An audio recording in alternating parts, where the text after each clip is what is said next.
If I had to describe this season of anime in one word, I think it'd have to be egg. Yeah, hello and welcome back to Kinda Neat.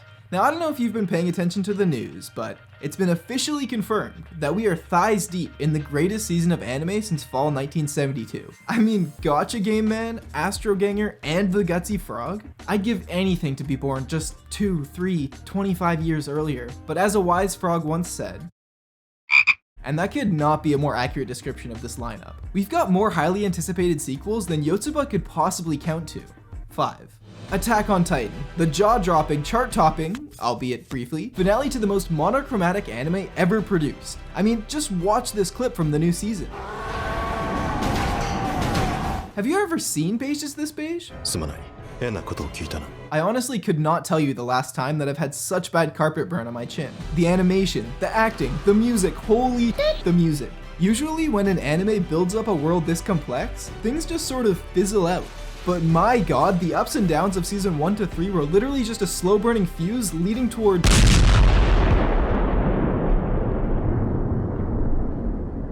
And from the ashes, a phoenix rose. And then another one, and another one, and another, and one more. Everyone's favorite quintuplets are back, and more quintessential than ever. Usually, studios playing anime hot potato is a bad sign, but in this case, Biberi Animation Studios of Biberi fame took one look at the quints and said, completely starting from scratch, they crafted a more cohesive, kawaii art style that fits the tone of the show infinitely better than this. With a solid foundation built up, Season 2 is able to spend more time focusing on the internal struggles of the characters, and they froze to death. Speaking of freezing to death, the Outdoor Activity Club... Wait a sec. Sorry, I need to back this up. They all fell into the freezing river in the middle of winter, and not one of them got sick? Is that allowed? When a sole drop of rain falleth upon a waifu's brain, her fever shall rise, it'll be her demise, and she'll never be heard from again. Yeah, seems pretty cut and dry to me. Unless... 911, what's your emergency? Oh, they thought of a loophole. Excuse me? Never mind, it's all good. These girls don't have brains. She knew I was talking about the Nakanos, right? Now, I hate to be this guy, but it'd really help me out if you'd click the like button below. Only if you want to, of course, but just know that if you don't, bad things might happen to a certain frog. And we wouldn't want that now, would we? The mukbang and rally stamping solo camping girls are back, and just when you thought Japan couldn't look any better, they hit you with...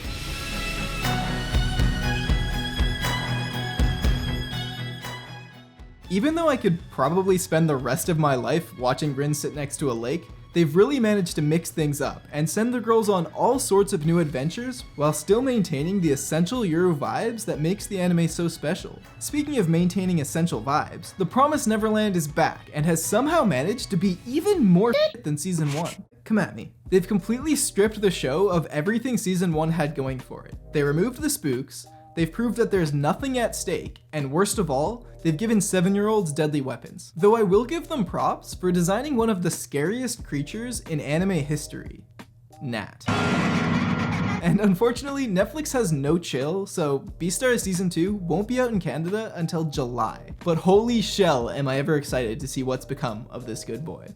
And now for some honorable mentions that I may or may not get to eventually. That time I got reincarnated as a slime Season 2. Cells at work!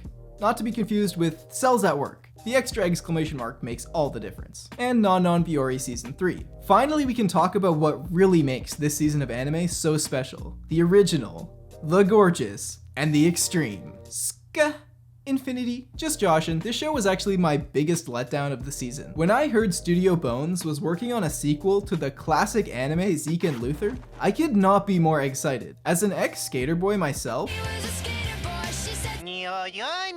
the idea of an anime capturing the magic of skating on screen was exciting to say the least. But we just ended up with another generic battle shonen that happened to involve something that resembles skateboarding. Sequels aside, there are exactly 3 anime this season that extraordinarily exceeded my expectations in every egg. I mean, way. The first being Horimiya, which is the second most egg-forward anime of the season. There's been a lot of new romance anime over the past couple years, but none that I'd consider a classic slice-of-life rom-com that aren't comedy-forward, fantasy-forward, or ecchi-forward. Which I know is a convoluted distinction to make, but it makes sense in my head, and that's all that matters. From the preview alone, I could tell this was exactly what I was looking for. The character designs are fresh and unique, and their personalities hardly resemble the typical anime archetypes. You've got Hori-san, the popular straight-A girl who never has time to let loose and chillax. But not because she's always studying, but because her #1 priority in life is caring for her kid brother and watching horror movies. Miyamura, who's the weird quiet neighbor kid by day, but at night emerges from his cocoon as a tattoo-toting, eyelash-flirting, ear-piercing goth guy. This anime doesn't waste a single moment. Even all the supporting casts bring something unique and fun to the table, from their friends at school to their families at home, who actually exist and aren't just mysteriously abroad leaving their teenagers to fend for themselves Lord of the Flies style. Speaking of eggs, our next anime is Mushoku Tensei, Eggless Reincarnation, which at first I was pretty skeptical about. Fantasy anime aren't my favorite to begin with, and I've been pretty burnt out on isekais since watching the cinematic masterpiece Sonic the Hedgehog. Meow? But this ain't your grandma's typical isekai. Rather than a shut-in getting hit by a truck and being reborn into a fantasy world extremely overpowered with a tingling for mingling, we've got a shut-in getting hit by a truck and being reborn into a fantasy world extremely overpowered with a tingling for mingling, but as a baby. Now I know I sound like I'm being sarcastic, but this actually changes everything. Watching an adult male navigate a new world while stuck crawling on all fours had me cracking up. And since he's got a good few years before being old enough to party, we actually get to watch him grow up and earn his powers through hard-boiled determination, while overcoming the traumas that he still carries with him from his past life. As with most anime, my enjoyment lives or dies by the characters, and this anime is very much alive. And I think that's about it, but I can't help feeling like I'm forgetting something. Ugh, it's on the tip of my tongue. Oh right, of course! Wonder Egg Priority, the anime that took the weeb world by storm. On the day of its premiere, it only had 20,000 viewers on my anime list, and now only several weeks later, it's up to over 200,000. That is a 1,000% increase in viewership, which is absolutely nuts. To put that in context, Horimiya has increased 141% since its release, and Mushoku Tensei 237%. With no source material or pre-existing fanbase, this anime has crawled its way up to celebrity, based solely on its own merit. If you haven't already, make watching Wonder Egg Priority your top priority. The art is absolutely gorgeous, completely blurring the lines between animation and reality, which, if you're familiar with my channel, is the reason for my existence. The movement of each character alone says so much about their personalities and shows the incredible amount of passion put into every scene. And even though Cloverworks were not shy with their CGI, it never really detracts from the story and in some cases is totally seamless. The music is so beautiful that it brings a tear to my eggs. And no matter how hard you try, you will not be able to skip past the OP, which uniquely blends in real photography.